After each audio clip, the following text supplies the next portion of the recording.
एक बार फिर आपका स्वागत है द्रोणा नीट जेई पर। हम लोग कर रहे हैं महातोड़ और आज का हमारा टॉपिक है halo alkane and halo arenes. आज के इस टॉपिक में हम लोग डिस्कस करेंगे हेलो एल्केन से रिलेटेड सारी रिएक्शंस और उनकी जो प्रॉपर्टीज़ होती है, उनके जो स्पेशल टाइप के क्वेश्चन आते हैं नीट में, उन सब के बारे में। तो हेलो एल्केन्स नाम से ही पता चल रहा है, हेलोजन की बात हो रही है, हेलोजन है दोनों में, halo alkanes and halo arenes. तो एल्केन्स कौन? एल्केन्स वो जो एलोफेटिक, या फिर सीधा फॉर्मूला लिखूं तो CnH2n+1X, ये एल्केन्स है सारे। इसी तरह मैं लिखूं CnH2n-1 और X, ये सैचुरेटेड, ये सैचुरेटेड वाले, ये अनसैचुरेटेड वाले। ठीक है, होगा क्या, एक हाइड्रोजन रिप्लेस हो गया है एल्केन का। प्योर एल्केन जो होता है वो होता है H2n+2, उसमें से एक हाइड्रोजन की जगह कौन आ गया है? हेलोजन। इसी तरह ये हमारा एल्कीन है और एल्कीन के एक हाइड्रोजन को रिप्लेस करके कौन आ गया है? हेलोजन।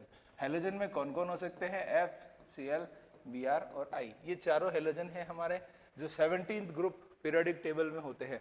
अगर ये इन चारों में से कोई भी एल्केन और एल्कीन या एल्काइन किसी भी हाइड्रोकार्बन से हाइड्रोजन की जगह रिप्लेस करके खुद आ जाए तो इसको हम बोलेंगे हेलो एल्केन्स, हेलो एल्कीन्स और हेलो एल्काइंस। आपके सिलेबस में है हेलो एल्केन्स। दूसरा है हेलो एरीन्स। एरीन्स का मतलब होता है एरोमेटिक रिंग्स। अगर बेंजीन रिंग के साथ में कोई हेलोजन अटैच हुआ है डायरेक्टली तो इसको हम बोलेंगे हेलो एरीन्स।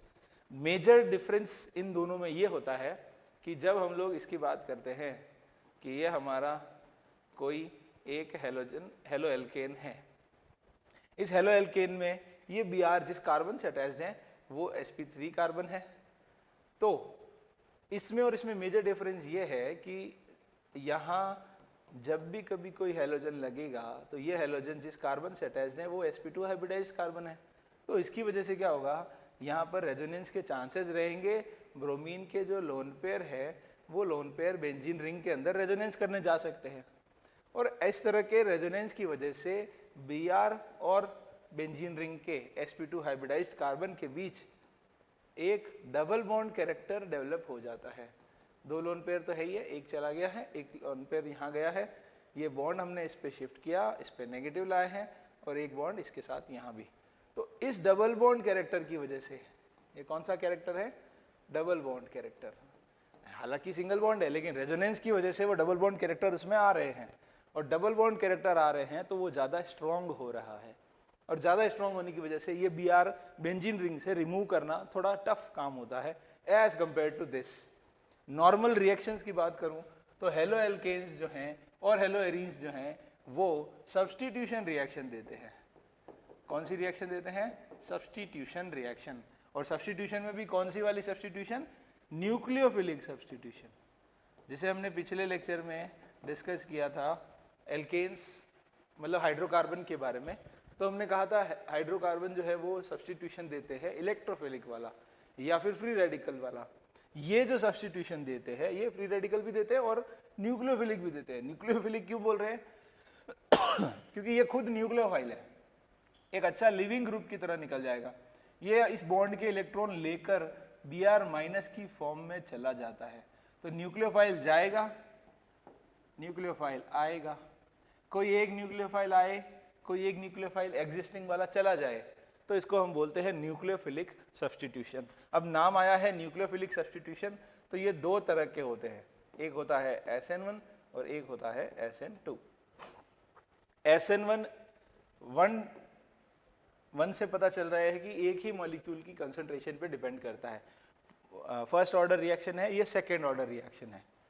SN1 के अंदर मैकेनिज्म देखते हैं सिंपल सा। हम लोग अगर बात करें थोड़ा सा इसको डिटेल में, तो SN1 जो रिएक्शन होती है वो दो स्टेप में होती है हमेशा। पहली स्टेप में आपका जो हेलोजन है वो रिमूव होकर, जैसे ये हेलोजन है, ये रिमूव होकर आपको देता है एक कार्बोकेटायन और आपका हेलोजन बाहर। ये कार्बोकेटायन जो है वो फाइनली किसी न्यूक्लियोफाइल से अटैच होकर फाइनल प्रोडक्ट देता है। दो स्टेप में ये रिएक्शन होती है। तो सबसे इंपॉर्टेंट जो चीज़ है इसमें वो आपको ये ध्यान रखनी है। तो ये जो R है वो कौन हो, ये R ऐसा हो जो कार्बोकेटाइन की फॉर्म में स्टेबल रहता हो। अगर कार्बोकेटाइन की फॉर्म में स्टेबल रहेगा तब SN1 होने के चांसेस ज़्यादा रहेंगे। फॉर एग्जाम्पल बेंजाइलिक हो, CH2X, यहाँ से X जब निकलेगा तो इसके ऊपर प्लस चार्ज आएगा तो बेंजाइलिक हो सकता है। एलाइलिक हो सकता है, एलाइलिक होने के लिए 3 कार्बन और चौथे पे तीसरे कार्बन पे भी X लगा हुआ है। यहाँ से जब X निकल जाता है तो हमको मिलता है ये कार्बोकेटाइन। ध्यान रहे ये जो हेलोजन है वो हेलोएरिन नहीं है, इसका हेलोजन का बेंजीन रिंग से डायरेक्टली कोई कनेक्शन ही नहीं है, ये CH2 पे अटैच्ड है। ये जो ग्रुप है उसको बोलते हैं बेंजाइल, यहाँ से यहाँ तक इसको बोलते हैं बेंजाइल, तो बेंजाइलिक कार्बोकेटाइन बन गया। इसी तरह ये जो ग्रुप है इसको बोलते हैं एलाइल, इसको बोलेंगे एलाइलिक कार्बोकेटाइन। तो एलाइलिक कार्बोकेटाइन और बेंजाइलिक कार्बोकेटाइन रेजोनेंस की वजह से बहुत स्टेबल होते हैं, तो इनमें SN1 के चांसेस रहते हैं। बाकी आप लोग पढ़ ही चुके हैं कार्बोकेटाइन की स्टेबिलिटी 3, 2, 1। तो SN1 में भी यही ऑर्डर होता है, 3 डिग्री का हाईएस्ट होता है, फिर 2 डिग्री और फिर 1 डिग्री। सॉरी, सबसे इंपॉर्टेंट चीज ये है कि यहाँ आपको लेना पड़ेगा हमेशा polar protic solvent, polar protic solvent, polar protic solvent, ऐसा पोलर सॉल्वेंट जिसके पास प्रोटोन हो। कोई अल्कोहल हो, मिथेनॉल, इथेनॉल हो सकता है, वाटर हो सकता है। होना क्या चाहिए उसके पास? प्रोटोन होना चाहिए। पोलरिटी तो होनी ही चाहिए, साथ में प्रोटोन होना चाहिए। तो प्रोटॉन्स क्या करते हैं, इसको दूर करते हैं। तो मेनली क्या होता है, देखो कुछ लोग ऐसा बोलते हैं कि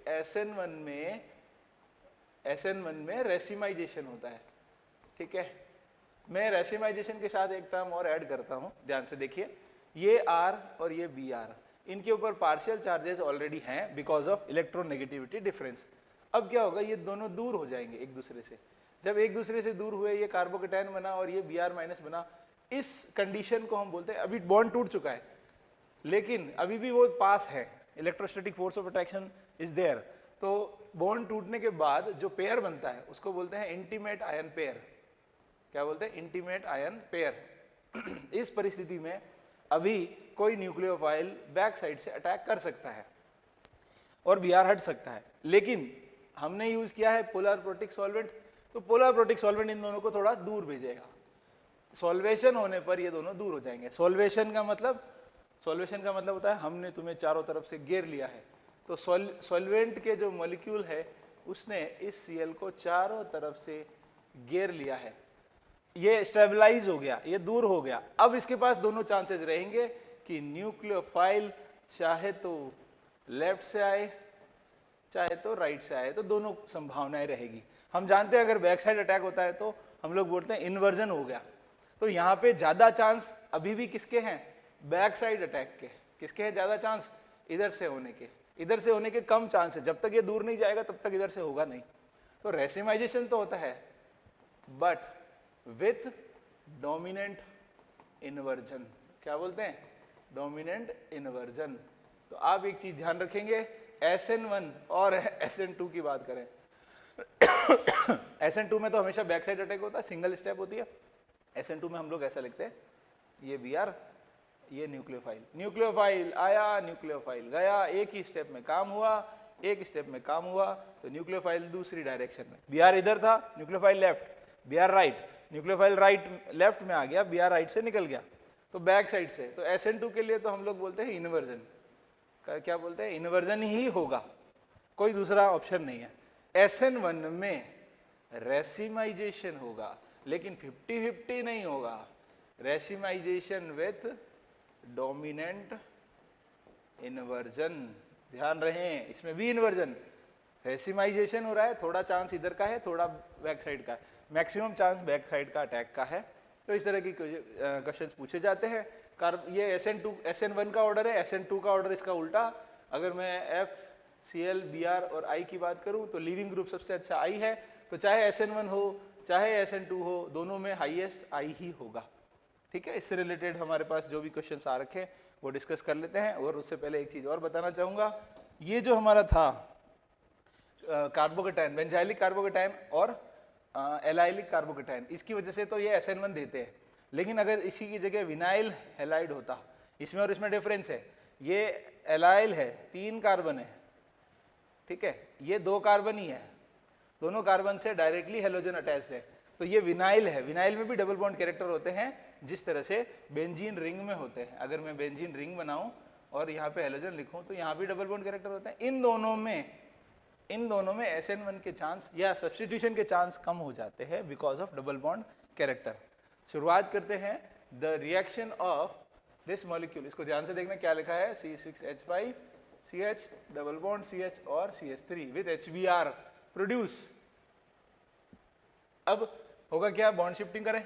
बॉन्ड शिफ्टिंग आप बोलेंगे सर इसका तो माइनस आई लगेगा या जो भी लगेगा, कुल मिला के बात इतनी सी है कि इस कार्बन पे कार्बोकेटाइन स्टेबल होगा, तो आप शिफ्ट कर देंगे इधर। कितने कार्बन है, 3 है क्या, 1 2 3 कार्बन सही लगाया, ओके। क्या बनाएंगे, C6H5 CH। अच्छा, जिसके मन में आ रहा है उधर किसका आ रहा है उधर घुमा दो, कोई दिक्कत नहीं। अगर किसी के मन में ये है कि मुझे जो इलेक्ट्रॉन है वो इस तरह शिफ्ट नहीं होके इस तरफ शिफ्ट होंगे, हाँ ऑब्वियस बात है कि C6H5 को माइनस आई लगेगा, तो शिफ्ट कर दो, कोई परेशानी वाली बात नहीं, कोई नाराज नहीं हो रहा। ध्यान से देखना है आपको, यहाँ पे नेगेटिव आना है और यहाँ पे पॉजिटिव आना है। ऑब्वियस बात है यहाँ पॉजिटिव आना है और यहाँ हाइड्रोजन लग जाएगा, क्योंकि नेगेटिव आते ही HBr का H+ इसके ऊपर अटैक करके लग जाएगा। अब ये कार्बोकेटायन बना, हाइड्राइड शिफ्ट करना पड़ेगा। कुल मिला के स्टेबल जो कार्बोकेटायन बनेगा वो कौन सा होगा, बेंजाइलिक कार्बोकेटायन। ये बेंजाइलिक कार्बोकेटायन स्टेबल है और इंतजार कर रहा है काफी देर से ब्रोमाइड आयन जो C6H5 CH CH2 CH3 और Br, मतलब बेंजाइलिक पोजीशन, इस पोजीशन को बोलते हैं बेंजाइलिक पोजीशन, और उस पर Br का अटैक हो जाएगा। तो देखिए फर्स्ट ऑप्शन नहीं हो सकता, काफी दूर है, इसमें तो Br रिंग पे लगा दिया। ऐसा तो तभी पॉसिबल है जब लुईस एसिड दे रखा हो साथ में, ये दूसरी साइड में लगा दिया, हाँ ये भी बनेगा पर ये माइनर बनेगा, ठीक है, ये माइनर बनेगा और ये क्या बनेगा, मेजर प्रोडक्ट। जनरली क्वेश्चन में मेजर प्रोडक्ट पूछते हैं। ये क्वेश्चन 2015 नीट का था, जो शायद मेरे हिसाब से डिलीट हो गया था क्योंकि मेजर नहीं पूछा था, क्योंकि ये तो बनेगा ही। देखो यहाँ से बनेगा ये 1 2 3, इस कार्बन पे प्लस, ये देखो 1 2 3, ये वाला बेंजीन रिंग के सेकेंड वाले पे अल्फा नहीं बीटा पे, और इस पे हाइड्राइड शिफ्ट होने से ये बना और इससे ये बनेगा, तो ये मेजर माइनर बनेगा और ये मेजर बनेगा। आगे बढ़ रहे ध्यान से देखेंगे। When chlorine is passed through the propene at 400 degree Celsius, ध्यान से देखिए और इस बात को अच्छे से याद कर लीजिए और अच्छे से समझ लीजिए। अगर टेम्परेचर हाई दे रखा है, अगर हीटिंग दे रखी है, अगर HNu लिखा हुआ है, अगर UV लिखा है, अगर लाइट लिखा है, अगर सनलाइट लिखा है, अगर आपके पेरोक्साइड लिखा है, इन सारी परिस्थितियों में फ्री रेडिकल मैकेनिज्म होता है और फ्री रेडिकल मैकेनिज्म के थ्रू 400 डिग्री पर डबल बॉन्ड का कुछ नहीं होता। इसका अल्फा पोजीशन का जो हाइड्रोजन है वो फ्री रेडिकल बनाता है और ऐसे रेडिकल को हम नाम देते हैं एलाइलिक फ्री रेडिकल। और एलाइलिक फ्री रेडिकल बहुत स्टेबल होते हैं और यहाँ पर क्लोरीन लगेगा, यहाँ पर क्लोरीन का अटैचमेंट होगा। PVC होता है पॉलीविनाइल क्लोराइड। विनाइल क्लोराइड बोले तो 2 कार्बन, ये विनाइल क्लोराइड होता है, तो ये तो 3 कार्बन है, ये तो हो नहीं सकता। एलाइल क्लोराइड, ये एलाइल है और इस फ्री रेडिकल पर Cl अटैच हो जाने से आपको मिलता है CH डबल बॉन्ड CH2 और Cl, तो एलाइल क्लोराइड हो सकता है, बिल्कुल आंसर हो सकता है। ऑप्शन देखेंगे और मेजर पूछा होगा तो propyl chloride, propyl chloride HBr के एडिशन HCl के एडिशन से मिलेगा। बॉन्ड शिफ्ट करेंगे तो हाइड्रोजन और Cl, तो एक Cl आ जाएगा तो प्रोपाइल हो जाएगा। प्रोपाइल कब होगा, जब डबल बॉन्ड चला जाएगा। डबल बॉन्ड कब जाएगा, जब एडिशन होगा HCl की वजह से। यहाँ HCl नहीं लिया है, क्लोरीन डाला है, सीधा Cl2 गैस की बात हो रही है। और इतने ज़्यादा हाई टेम्परेचर पर फ्री रेडिकल मैकेनिज्म के थ्रू एलाइलिक पोजीशन पर क्लोरीन का अटैचमेंट होता है। 1,2 डाइक्लोरोइथेन ऐसा कब होगा, जब हम लोग Cl2 ले रहे हैं, हाई टेम्परेचर अगर नहीं होता ना तो यहाँ दोनों जगह Cl अटैच कर देते हैं हम लोग, ठीक है। तो हम लोग आंसर क्या करेंगे, allyl chloride, because of this high temperature free radical. ध्यान रहेंगे, peroxide, sunlight, light, UV light, HNu, high temperature 400, double bond हो फ्री रेडिकल बनेंगे, फ्री रेडिकल मैकेनिज्म से रिएक्शन होनी है। Elimination reaction of 2 bromopentane to form pent 2 ene. ध्यान से देखिए 2 bromopentane, meth eth prop but और पेंट, ये हमारा 2 ब्रोमोपेंटेन, और इससे क्या बन रहा है, एलिमिनेशन हो रहा है और बन रहा है पेंट 2 इन, 1 2 3 डबल बॉन्ड। अरे इतना बेकार नहीं लिखना चाहिए, अच्छा लिखना चाहिए, CH2 CH double bond CH CH3। ध्यान से देखें एलिमिनेशन हुआ है, कौन गया है, HBr। क्या इससे गया है, कोई एलिमिनेशन एजेंट होगा, जिंक मैग्नीशियम, तो वो HBr को ले जाएंगे। कैसे, जिस पे Br लगा हुआ है वो अल्फा, उसके पड़ोस वाला बीटा, इधर वाला पड़ोसी भी बीटा। अब यहां से भी हो सकता था, यहां से भी हो सकता था, ठीक है। अब हो क्या रहा है, H और Br दोनों जा रहे हैं, मतलब हाइड्रोजन और हेलोजन दोनों जा रहे हैं। तो पहला ऑप्शन क्या है, बीटा एलिमिनेशन। अब देखिए जरा, इधर वाला होता तो भी हम लोग बीटा बोलते और इधर वाला होता तो भी हम लोग बीटा बोलते, लेकिन इधर वाला हुआ है, यहाँ डबल बॉन्ड आया है, तो हम इसको बीटा एलिमिनेशन बोल सकते हैं। इधर बनता तो भी बोल देते। जेटसेव रूल या चेटजेव रूल एक ही बात है। क्या बोलते हैं, more substituted alkene higher amount में बनती है। देखो मोर सब्स्टिट्यूटेड है, अगर डबल बॉन्ड यहाँ होता तो एक सब्स्टिट्यूशन होता, अभी एल्कीन ये है तो इसके पास एक इधर और एक इधर, 2 सब्स्टिट्यूशन है, तो ये भी बिल्कुल सही है। डी हाइड्रोहेलोजिनेशन, हाइड्रोजन भी गया हेलोजन भी गया, ये भी सही है। डिहाइड्रेशन, हाइड्रेशन का मतलब तो वाटर होता है, वाटर थोड़ी निकल रहा है इसमें से, तो हम लोग क्या कहेंगे, ABC तीनों, answer is A, dehydrohalogenation according to Saytzeff rule, या फिर कहो 1 to एलिमिनेशन या फिर बीटा एलिमिनेशन, एक ही बात है। The hydrolysis reaction that keeps takes place at the slowest rate, कौन सबसे धीरे धीरे होगा, तो धीरे धीरे में मैंने आपको बताया था, ये क्लोरीन, इसका डबल बॉन्ड कैरेक्टर होता है, तो Cl जाना बहुत मुश्किल काम है, हर किसी के बस का भी नहीं है। तो ये बॉन्ड शिफ्ट होना, ये बॉन्ड टूट कर ONO आ जाना बहुत मुश्किल है। Without any electron withdrawing group, तो मैं बताऊं हार्श कंडीशन चाहिए, 600-700 डिग्री टेम्परेचर, तब जाके कहीं पॉसिबल होता है, ठीक है। तो ये बहुत मुश्किल काम है, बता देता हूँ। यहाँ आराम से हो जाएगा क्योंकि कोई डबल बॉन्ड कैरेक्टर नहीं है। अच्छा यहाँ भी डबल बॉन्ड कैरेक्टर नहीं है, ये निकल जाएगा। ये तो और कहेगा जाओ BCl जाओ, यहाँ प्लस, तुझे जाना है तो जा, तेरी मर्जी मेरा क्या। अगर तू चला भी जाएगा तो भी हमारा प्लस चार्ज इस डबल बॉन्ड की वजह से रेजोनेंस करके स्टेबल रहेगा, तो ये भी आसानी से जा सकता है। यहाँ पर भी बेंजाइलिक है, ये तो और जोर से गीत गाएगा, जाना है तो जा। यहाँ कार्बोकैटायन बेंजाइलिक ज़्यादा स्टेबल होगा, तो ये भी फास्ट है, ये भी फास्ट है, ये भी इन दोनों के कंपैरिजन में तो स्लो है, बट इसके कंपैरिजन में ज़्यादा फास्ट होगा। यहाँ डबल बॉन्ड कैरेक्टर की वजह से सबसे स्लोएस्ट रेट के साथ न्यूक्लियोफिलिक सब्स्टिट्यूशन होना है। The compound A on treatment with sodium gives B and with PCl5 gives C. A, B and C react together to give diethyl ether.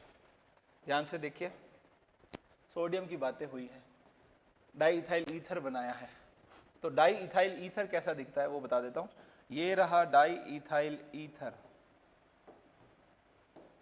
C2H5O C2H5, ये diethyl ether बना है। किसकी help से बना है diethyl ether?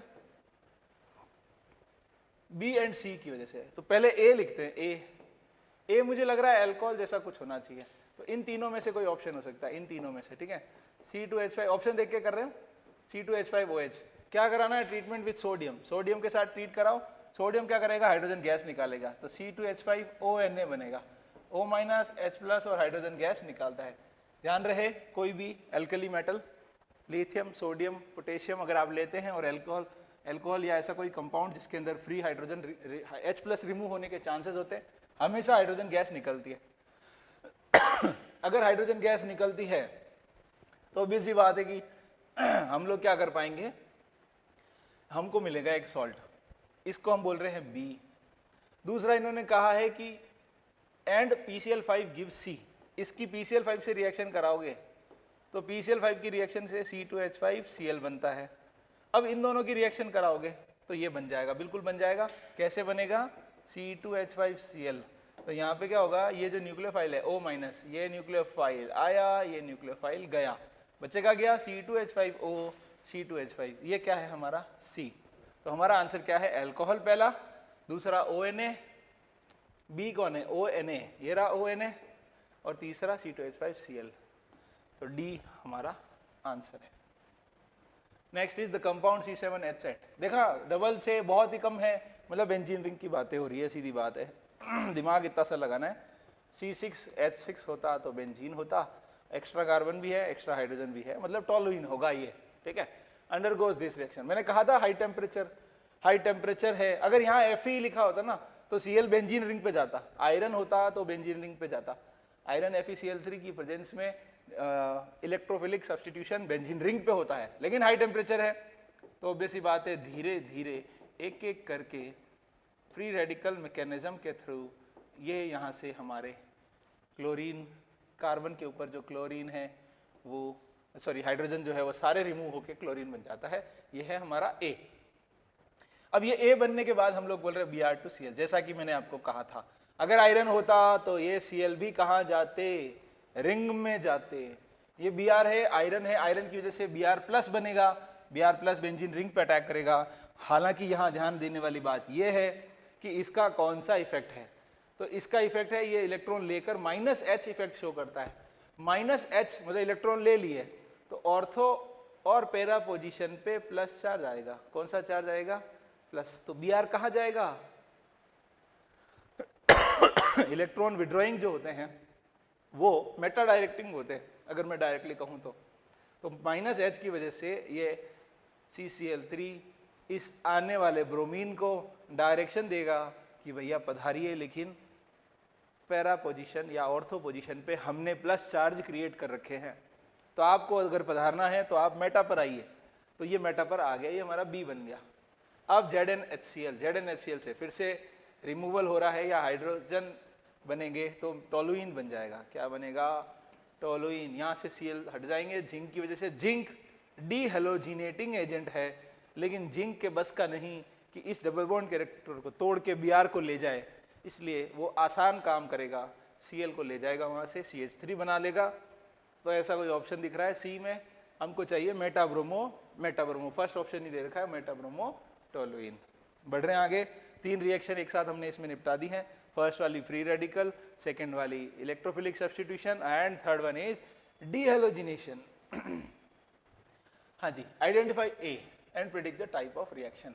देखिए, ध्यान से देखिए, इस रिएक्शन को ध्यान से देखिए। यहाँ लगा हुआ है Br, एक बहुत ही भारी वाला बेस, खतरनाक बढ़िया वाला बेस।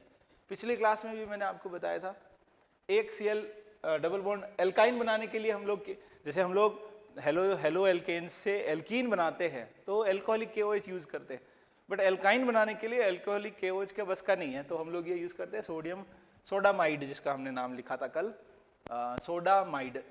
सोडामाइड क्या करेगा? इसके पास 2 चॉइसेस है, या तो इस हाइड्रोजन को ले जाए, बेस है, ओबीसी बात है, स्ट्रॉन्ग बेस है, बेस को क्या चाहिए? बेस को क्या चाहिए? हाइड्रोजन चाहिए, है ना। बेस चाहिए, बेस को हाइड्रोजन चाहिए, हाइड्रोजन ले जाएगा। 2 ऑप्शन है, ये वाला हाइड्रोजन जाएगा H+ तो इस पे आएगा नेगेटिव, ये H+ तो इस पे आएगा नेगेटिव। और आपको पता ही होगा, और पता नहीं हो तो पता होना चाहिए कि बेंजीन रिंग पे अगर कोई नेगेटिव चार्ज क्रिएट हो रहा है तो that will not participate in the resonance, because क्योंकि ये जो p ऑर्बिटल यहाँ पे घूम रहे हैं, p ऑर्बिटल के इलेक्ट्रॉन वो सारे p ऑर्बिटल पैरेलल है, लेकिन ये पैरेलल नहीं है, लगभग आप समझ सकते हैं 90 डिग्री पर है। sp2 हाइब्रिडाइज्ड है। दुनिया का इकलौता केस जिसमें हाइब्रिडाइज्ड ऑर्बिटल पाई बॉन्ड बना रहे हैं। ध्यान से देखिए, तो 2 चॉइसेस हैं, ये वाली या ये वाली, लेकिन ये माइनस है तो इसका -I इफेक्ट इसको स्टेबलाइज करता है, इसलिए ये वाला प्रीफर करेंगे। तो इससे हमको क्या मिलेगा? ये नेगेटिव चार्ज जब शिफ्ट होगा तो Br निकल जाएगा।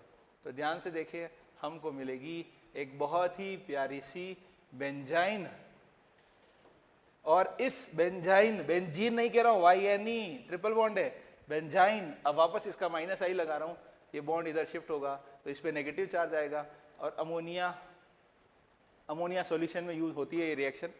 तो अमोनिया कहाँ से आया, बन गया अमोनिया, बेस NH2 ने H लिया तो NH3 बना, NH3 ने अटैक किया, ये बॉन्ड इधर शिफ्ट होगा, -I की वजह से इलेक्ट्रॉन ऊपर जा रहे हैं, इलेक्ट्रॉन जिधर हाइड्रोजन भी उधर, तो H तो लगेगा इस पे OCH3, और यहाँ प्लस बनेगा तो यहाँ लगेगा NH2।